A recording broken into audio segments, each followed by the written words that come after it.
Il y a 15 jours, nous avons abordé les béatitudes. Et nous avons vu ensemble qu'en réalité, les béatitudes concernent les chrétiens.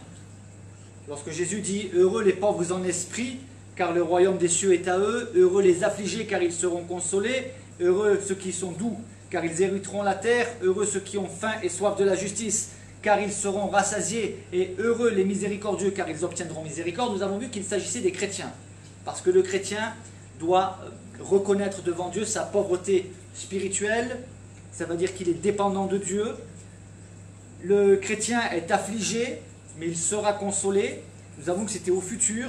C'est la promesse de la vie éternelle et de la consolation auprès du Seigneur. Ceux qui sont doux hériteront la terre. Nous avons vu qu'il s'agissait de la nouvelle terre que le Seigneur va créer. Heureux ceux qui ont faim et soif de la justice, car ils seront rassasiés. Et effectivement, et nous allons le voir aujourd'hui plus en détail, les chrétiens sont souvent persécutés. Enfin, depuis que l'Église est née, les chrétiens sont persécutés. Nous allons voir cela plus en détail. Et heureux les miséricordieux, nous savons que le chrétien doit exercer lui-même la miséricorde auprès de son prochain, et même auprès des ennemis. Heureux, derrière ce terme heureux, c'est le terme aussi qui signifie bienheureux ou béni. Et nous savons que nous ne sommes pas forcément heureux, nous n'avons pas forcément ce sentiment de bonheur ici-bas, ou du moins nous pouvons le vivre de manière épisodique, mais le véritable bonheur, il est au futur. La félicité totale, plénière, sera dans la présence du Seigneur pour l'éternité. Mais c'est une annonce très sérieuse du Seigneur pour nous encourager. Aujourd'hui, nous allons voir la suite des béatitudes. Heureux ceux qui ont le cœur pur, car ils verront Dieu. C'est encore une promesse au futur. Et c'est la promesse qui s'adresse finalement aux chrétiens. Le chrétien qui doit avoir le cœur pur. Ça ne veut pas dire qu'il ne pêche point. Ça ne veut pas dire qu'il n'a pas de mauvaises pensées. Mais ça veut dire que son cœur est pur dans le sens que lorsqu'il commet des actes qui ne sont pas à la gloire de Dieu, il en ressent la tristesse, mais il en ressent aussi le repentir. Il ne peut pas demeurer dans cette situation. Raison pour laquelle il va devant Dieu pour confesser ses péchés, demander pardon et continuer d'avancer. Si Jésus nous a dit, dans la prière que nous appelons de notre Père, « Pardonne-nous nos offenses comme nous pardonnons à ceux qui nous ont offensés », c'est une prière que nous devons adresser au Seigneur. Ça veut dire que nous commettons des offenses. Et nous devons aussi pardonner à ceux qui nous offensent. Mais ceux qui ont le cœur pur, c'est ceux qui sont authentiques, sincères et vrais. Ce ne sont pas ceux qui se croient au-dessus des autres. Ce sont ceux qui sont sincères, honnêtes et vrais. Les pensées sont pures dans leur motivation. Et même s'il arrive de pécher, le chrétien ne peut pas demeurer dans cette situation. David disait dans le psaume 51, verset 12, « Dieu crée en moi un cœur pur. » Et c'est une prière que nous pouvons aujourd'hui encore adresser au Seigneur. Parce que la Bible nous dit que le cœur est tortueux par-dessus tout.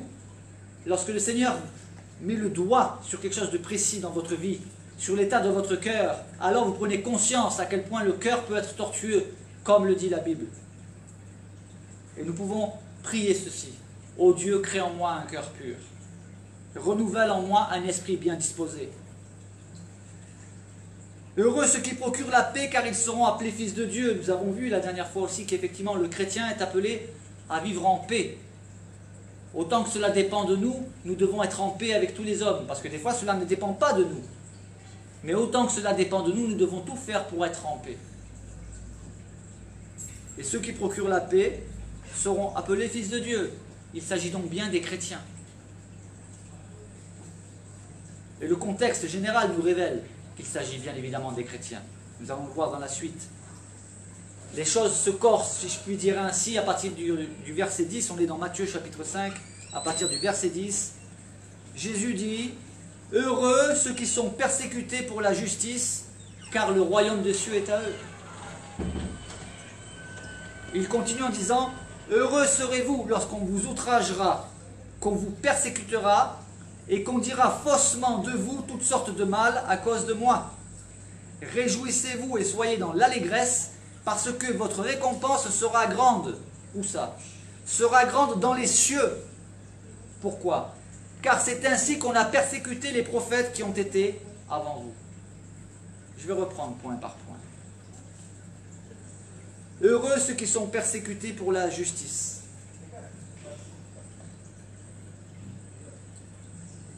Quelle justice s'agit-il? Il s'agit de la justice, du salut. Le chrétien annonce le salut, annonce la justification par la foi en Jésus-Christ. Et à cause de cela, les chrétiens sont persécutés. La persécution, elle se manifeste de différentes manières. Il y a la persécution qui se manifeste de manière violente physiquement, mais il y a aussi la persécution psychologique, morale, spirituelle, qui n'est pas à négliger. Heureux ceux qui sont persécutés. Heureux, mais comment puis-je être heureux? Nous avons vu la dernière fois que lorsque le Seigneur dit heureux, il s'agit d'un état pour l'éternité. Oui, aujourd'hui tu souffres, mais tu es heureux, tu es béni parce que la finalité de toute chose sera le bonheur, la félicité pour l'éternité.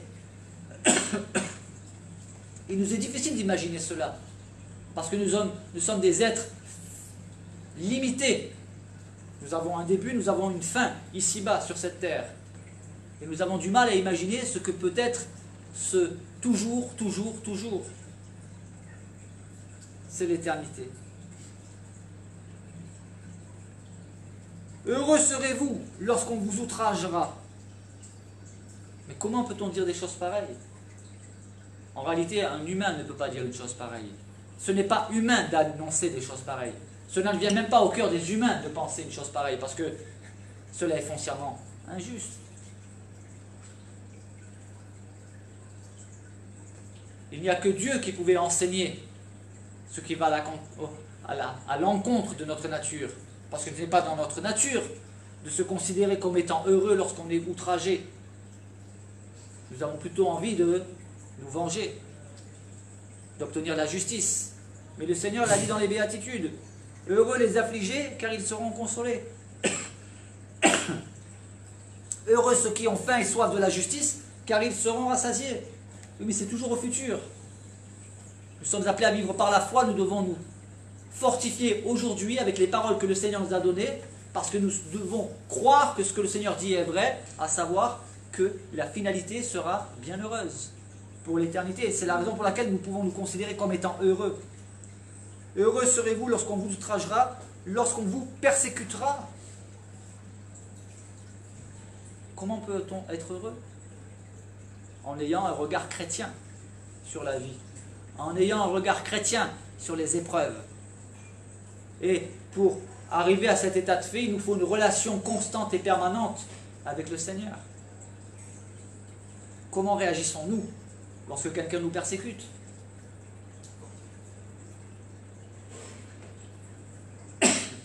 Heureux serez-vous lorsqu'on dira faussement de vous toutes sortes de mal, mais il précise, à cause de moi. C'est donc bien des chrétiens qu'il s'agit. Ceux de qui on dit du mal faussement, pour des raisons diverses et variées, peut-on dire que ces personnes sont heureuses? Non. Bien évidemment que non. Mais pour le chrétien, dont on dit de lui faussement toutes sortes de mal à cause du nom de Jésus, alors il peut se considérer comme étant heureux. Pourquoi? À cause de la finalité, la vie éternelle.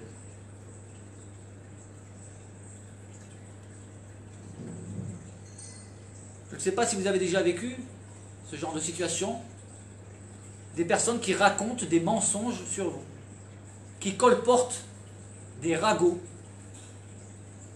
des choses totalement inventées, parce que vous êtes chrétien. Lorsqu'on sait que Jésus a dit que nous pouvons nous considérer comme étant heureux, que nous sommes heureux, alors nous pouvons aborder ces calomnies comme finalement étant le reflet d'une réalité qui échappe à ceux qui nous calomnient, à savoir que nous sommes véritablement chrétiens.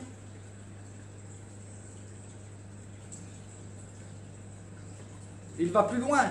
Réjouissez-vous et soyez dans l'allégresse. L'allégresse est une joie intense. Soyez dans l'allégresse. Pourquoi? Il le dit, parce que votre récompense sera grande. Où ça? Dans les cieux, pas aujourd'hui. Aujourd'hui, tu dois encaisser, tu dois supporter. Tu peux te réjouir en espérance, en sachant quelle est la finalité. Réjouissez-vous et soyez dans l'allégresse parce que votre récompense sera grande dans les cieux. Car c'est ainsi qu'on a persécuté les prophètes qui ont été avant vous. Dans la deuxième lettre de Paul à Timothée, chapitre 3, verset 13, Paul dit ceci: Or, tous ceux qui veulent vivre pieusement, c'est-à-dire avec piété, en Jésus-Christ, ça veut dire comme chrétien, seront persécutés. Finalement, c'est la marque du chrétien d'être persécuté. Alors, il y a différentes époques, tout au long de l'histoire de l'Église, où l'Église était dans un calme relatif, mais qu'on ne s'y trompe point, lorsqu'il n'y avait pas la persécution par la violence, la persécution de manière physique, il y avait toutes sortes d'autres persécutions qui sont bien plus subtiles, qui consistent finalement à nous endormir, à refroidir notre foi, à la rendre fade. Parce que le but de la persécution, qu'elle soit directe ou indirecte, qu'elle soit violente ou pacifique entre guillemets, le but est le même, de nous réduire au silence. Les convoitises, les distractions, les différentes tentations ont toutes pour objet le même but, nous réduire à néant, nous réduire au silence, nous faire taire. Aujourd'hui dans le monde, il y a 245 millions de chrétiens fortement persécutés. Je tiens ces chiffres de l'association qui s'appelle Portes Ouvertes. C'est une association qui existe depuis des décennies maintenant, qui œuvre auprès des chrétiens persécutés. Ils ont des représentants de cette association dans tous les pays qui sont au contact direct de la persécution. 245 millions de chrétiens fortement persécutés. Il y en avait 215 millions en 2018. Il y en a 30 millions de plus en 2019. Quelques chiffres. En 2019, 4305 chrétiens ont été tués. En 2018, il y en a eu 3066. Et en 2019, 4305. Il y a, en 2019, 3150 chrétiens qui sont détenus dans des prisons. Et des prisons, j'allais dire, de qualité inégale. Puisque dans certaines, il y a les travaux forcés. Il y a eu en 2019 1847 églises ciblées, détruites, vandalisées. Le nombre de chrétiens tués en raison de leur foi a augmenté de 40%. Et le nombre d'églises ciblées, c'est-à-dire vandalisées, fermées, détruites, a plus que doublé entre l'index 2018 et l'index 2019. Je vais vous citer quelques pays où les chrétiens sont les plus persécutés. Il y en a 50, mais je ne vais pas vous citer les 50, juste quelques-uns. Ils sont classés par ordre de persécution. C'est un triste palmarès. Le pays où les chrétiens sont le plus persécutés au monde est la Corée du Nord. Un pays communiste, fermé à l'évangile. Être chrétien là-bas, c'est quasiment signer son arrêt de mort, ou alors toute sa vie, pendant des années, en prison, dans des conditions plus que lamentables. Deuxième position, l'Afghanistan, puis la Somalie, la Libye, le Pakistan, le Soudan, Érythrée, l'Iran, le Yémen, l'Inde, la Syrie, le Nigeria, l'Irak, les Maldives, l'Arabie Saoudite, l'Égypte, l'Ouzbékistan, le Myanmar, le Laos, le Vietnam, le Centrafrique, l'Algérie, le Turkménistan, le Mali et 25e, la Mauritanie. Il y en a encore 25 derrière. Alors, comment sont calculés les chiffres de l'index de persécution? Alors, je vais vous lire ce que disent les représentants de l'association Portes Ouvertes. Ils expliquent ceci. Le classement de l'index mondial de la persécution des chrétiens est le résultat d'un travail méticuleux dans les pays mêmes. Nous rassemblons des informations provenant de sources très différentes, religieuses et laïques. Parce que j'en entends certains déjà dire, c'est du complot. Vous les chrétiens, vous vous placez en victime. Non, ce sont des faits. Depuis que l'Église est née, à l'époque des apôtres, les chrétiens n'ont cessé d'être persécutés. Mais ce qu'il faut savoir, c'est que plus les chrétiens étaient persécutés, et plus l'évangile se propageait. Gloire à Dieu.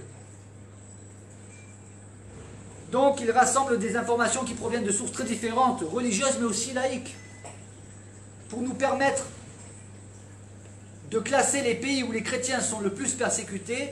L'étude est réalisée sur 150 pays en tout. Nous vérifions et recoupons l'information en provenance du terrain avec celle qui est diffusée par d'autres organismes, presse, instituts de recherche, les autres organisations, les autres ONG, etc. Nous comparons de nombreux questionnaires que nous envoyons à des personnes représentatives du pays. Nous notons et classons les pays en fonction des informations recueillies et analysées. C'est donc sérieux. Il y a beaucoup d'ethnies, de minorités qui sont persécutées dans le monde, oui. Mais ceux qui sont le plus persécutés, ce sont les chrétiens. 245 millions de chrétiens fortement persécutés dans le monde. Les médias n'en parlent que très peu. Au Burkina Faso, je vais vous citer quelques événements pour que nous prenions conscience, nous prenions la mesure de ce que vivent certains chrétiens aujourd'hui. Au Burkina Faso, plus de 5000 chrétiens ont été déplacés. Un équipier de l'association Portes Ouvertes, qui s'est rendu récemment sur place, explique ceci. Les djihadistes ont commencé à menacer les églises en envoyant des avertissements pour mettre fin au culte dans les communautés d'Arbinda, de Dablo, Djibo, Kongoussi. Au début, ils demandaient que les femmes et les hommes soient séparés dans l'église. Puis, en peu de temps, les croyants ont été avertis de ne plus tenir de culte chrétien. C'est-à-dire que vous vivez dans un pays où des djihadistes vous disent vous ne devez pas vous réunir. Où ils veulent contrôler ce que vous voulez vivre, vous, de personnel avec Dieu. C'est eux qui vous disent vous devez mettre les femmes d'un côté, les hommes de l'autre. Occupez-vous de votre religion. Qui vous a demandé de vous dire vous occuper de ce que vivent les chrétiens, de la religion des chrétiens? Ils s'opposent. Ils ne respectent pas votre croyance. Ils veulent vous imposer la leur. En Érythrée, le gouvernement a décidé de fermer tous les établissements de santé tenus par des chrétiens, privant ainsi de soins les plus vulnérables. Le 12 juin 2019, des soldats ont fait irruption dans certains hôpitaux en Érythrée et en ont expulsé tous les patients. Certains ont dû faire 25 km à pied pour rentrer chez eux. Et d'après la chaîne de TV anglaise, la BBC, 22 hôpitaux et cliniques tenus par des églises ont ainsi été fermés, privant de soins des milliers de personnes, dont la majorité sont des femmes et des enfants. Heureux serez-vous lorsque vous serez persécutés, a dit Jésus, lorsqu'on vous outragera, qu'on vous persécutera, qu'on dira faussement de vous toutes sortes de mal. Certains accusent les chrétiens d'être des espions au service du gouvernement. Ils trouvent toutes sortes de prétextes pour réduire au silence les chrétiens. Et c'est aujourd'hui, en 2019, lorsque nous lisons les histoires de persécution des chrétiens, ce qu'ils ont vécu, nous disons, oui, mais le monde a changé, on est civilisé aujourd'hui. Non, non, non. Aujourd'hui encore, des chrétiens sont égorgés, décapités, torturés de toutes sortes. Récemment, j'ai lu une personne de 60 ans a été torturée et violée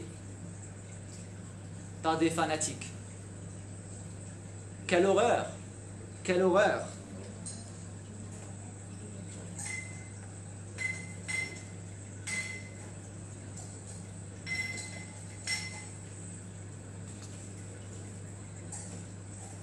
En Algérie, un chrétien a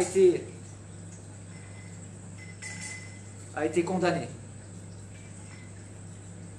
Tout cela parce qu'il avait invité un couple de chrétiens à prier avec lui. C'est en Algérie. Incroyable mais vrai. Il suffisait qu'un voisin le dénonce et l'accuse à tort et il est condamné. Tout cela parce qu'il a invité un couple chrétien à prier ensemble. Il est effrayé et choqué par cette accusation. Lors des visites au commissariat, le pauvre homme a dû subir de terribles pressions et intimidations, alors qu'il était connu pour être un homme de paix. Un autre chrétien, Haït Wali Amar, est dans l'attente de sa condamnation en Kabylie. Depuis la fermeture imposée de son église en 2018, il avait mis un chapiteau dans son jardin pour que les chrétiens de sa communauté puissent à nouveau se rassembler. Les procureurs demandent une amende de 500 000 dinars algériens, plus de 3 700 €, ça, quand on convertit, et une peine de 6 mois de prison, simplement parce qu'il est chrétien. Aujourd'hui, en 2019.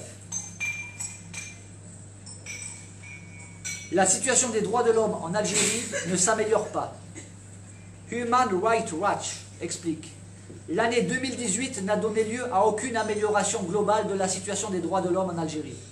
Les autorités ont imposé des restrictions à la liberté d'expression et aux libertés d'association et de réunion, ainsi qu'à celle de manifester pacifiquement. En Iran, les chrétiens d'arrière-plan musulmans sont systématiquement accusés de collusion avec les ennemis de l'étranger. Ça veut dire des chrétiens qui, avant d'être chrétiens, étaient musulmans. Ils sont devenus chrétiens, eh bien ils sont systématiquement accusés de collusion avec les ennemis de l'étranger. Et alors que les incidents susceptibles de provoquer une dangereuse escalade se multiplient entre l'Iran et les États-Unis, les chrétiens d'arrière-plan musulmans doivent redoubler de vigilance. Leur tort, eh bien, avoir choisi le christianisme qui est perçu comme une influence occidentale. Être chrétien, c'est vivre dans la clandestinité. Toujours en Iran.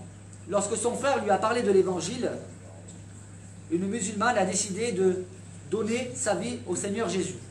Cette jeune femme savait-elle que suivre Jésus allait la conduire dans la période la plus difficile de sa vie? En Iran, il est illégal de passer de l'islam au christianisme. Entre parenthèses, ce n'est pas le seul pays où c'est interdit. Peu après sa conversion, elle a rejoint une poignée de chrétiens dans une église de maison. Une décision très dangereuse. Mais quand on lui demande si cela valait la peine de suivre Jésus, elle répond sans hésiter: oui, je suis chrétienne. Quand j'ai dit oui à Jésus, j'ai aussi dit oui à une vie difficile. Nous savons qu'il y a de la persécution pour nous en Iran. Les chrétiens d'arrière-plan musulmans n'existent pas aux yeux du régime iranien. Le gouvernement contrôle tous les aspects de la vie publique et les mariages doivent se faire sous l'autorité islamique.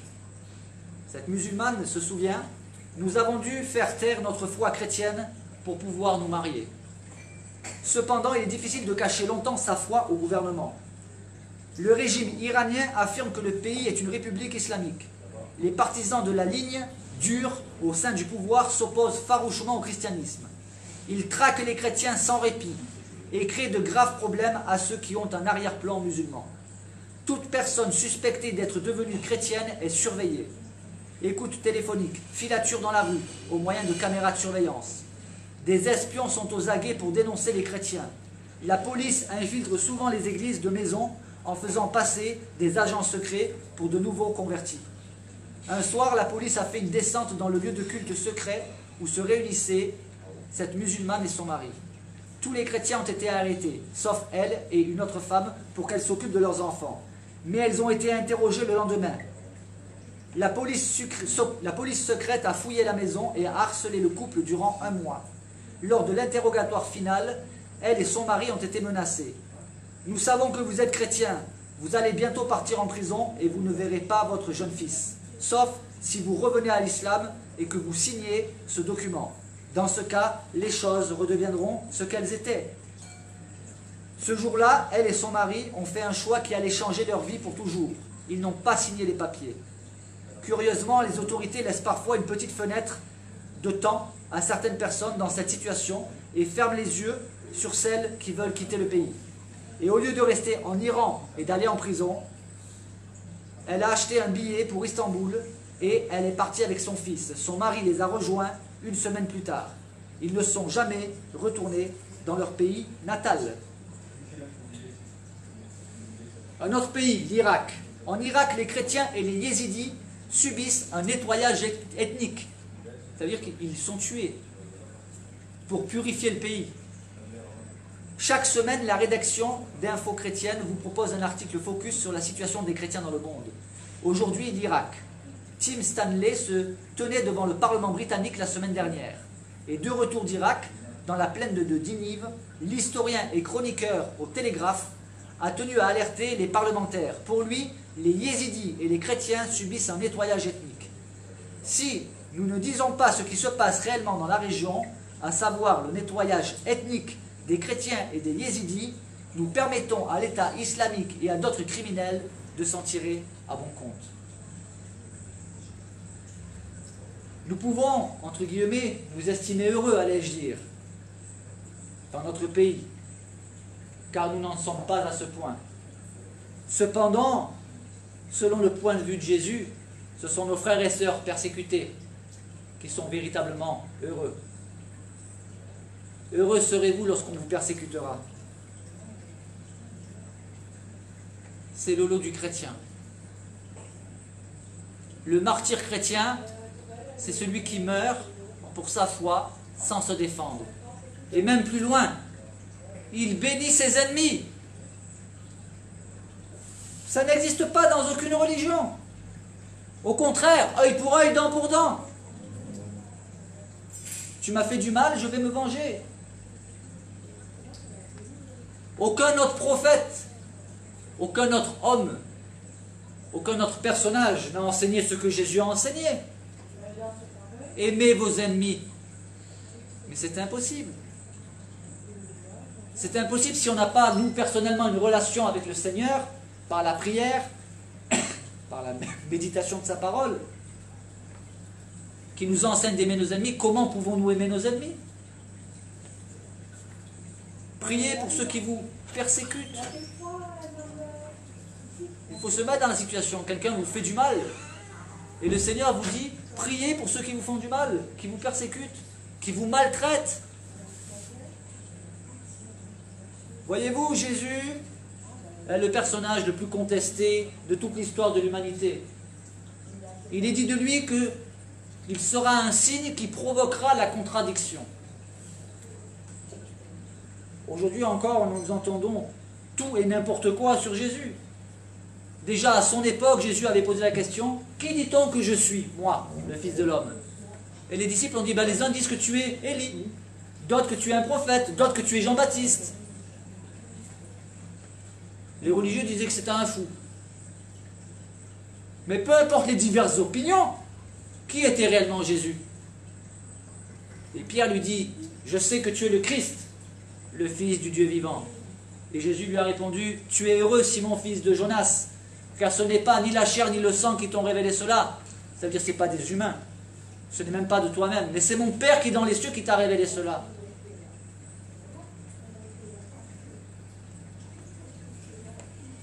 Et aujourd'hui encore, on entend tout et n'importe quoi sur Jésus. Jésus, il y en a qui vous disent, Jésus n'est pas ce que lui-même disait être. Jésus affirmait être le Fils de Dieu. Il y en a qui vous disent, non, non, c'est faux. Il a clairement dit, et d'ailleurs les religieux l'ont clairement compris, qu'il est divin, lorsqu'il a affirmé, avant qu'Abraham fût, je suis. Et là, vous pouvez chercher dans le grec, dans le chinois, dans toutes les langues que vous voulez. Ce qu'il a dit, c'est cela. Avant qu'Abraham fût, je suis. Et Jésus savait très bien s'exprimer. Ce n'est pas une erreur de conjugaison. C'est une allusion très claire, une revendication de sa divinité. Mais on préfère le rejeter, cela. Mais voyez-vous, il y aura des pleurs et des grincements de dents. Jésus nous l'a dit. J'apporterai un de ces jours un message sur les prophéties de Jésus, que l'on trouve dans la Bible, puisque la Bible, certains disent qu'elle est falsifiée, qu'elle est fausse. Mais quand on considère le nombre de prophéties que l'on trouve dans la Bible qui se sont accomplies, on peut venir en essayant de me convaincre que oui, dans ce manuscrit-là, c'est pas écrit, mais dans celui-là, oui, etc. On peut tourner le grec, l'hébreu ou essayer de trouver la petite bête pour discréditer la Bible. Les prophéties sont claires, elles se sont accomplies. Et cela, personne ne peut le nier.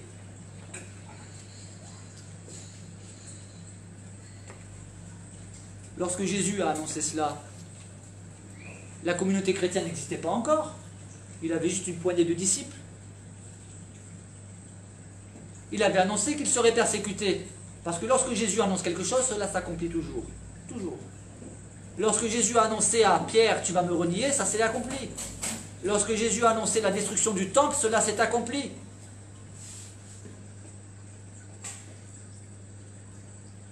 Et lorsque Jésus a annoncé que nous serions persécutés, cela s'est accompli tout au long de l'histoire de l'Église.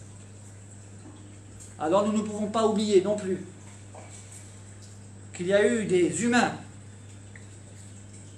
qui se revendiquaient d'être chrétiens tout en déshonorant le Christ. En faisant quoi? Eh bien, eux-mêmes en devenant des persécuteurs, en tuant au nom du Christ. Quel blasphème, quel scandale!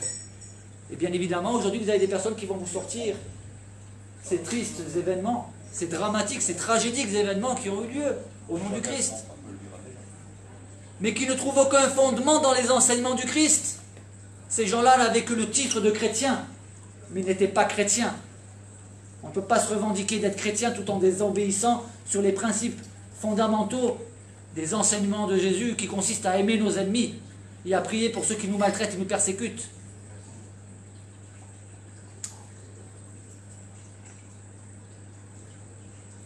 Jésus provoque la contradiction.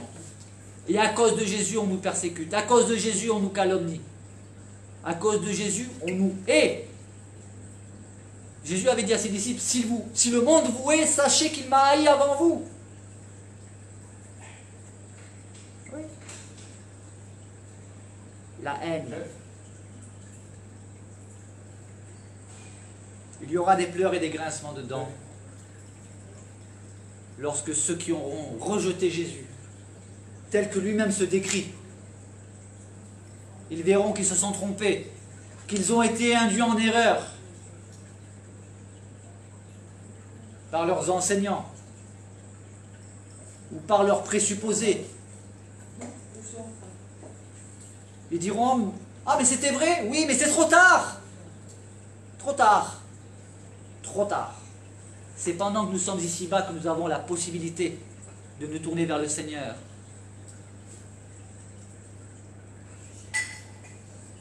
Je pense souvent à cela. Il y aura des pleurs et des grincements de dents lorsque plusieurs verront, diront, mais c'était vrai alors, Jésus était vraiment celui qu'il disait être. Oui, mais ce sera trop tard. Je me dis, quel drame. Tous les regrets, effectivement, on peut comprendre qu'il y aura des pleurs et des grincements de dents. On grince des dents lorsqu'on souffre cruellement. Et je vais conclure avec un verset que nous trouvons dans le livre de l'Apocalypse, chapitre 20, verset 4. Je vis les âmes de ceux qui avaient été décapités à cause du témoignage de Jésus et à cause de la parole de Dieu.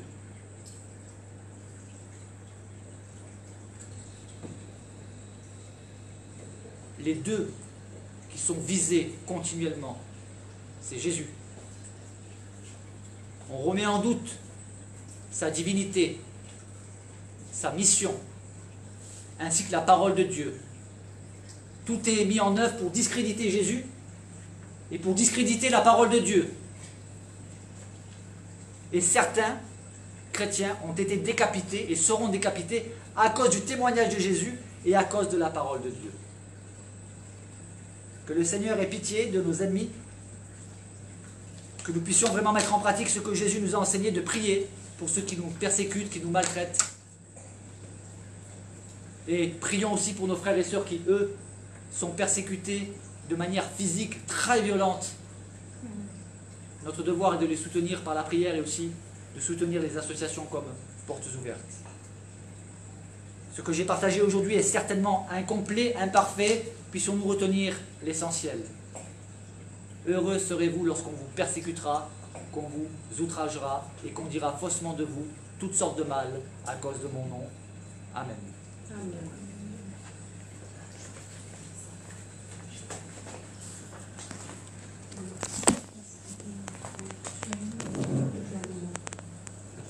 Amen.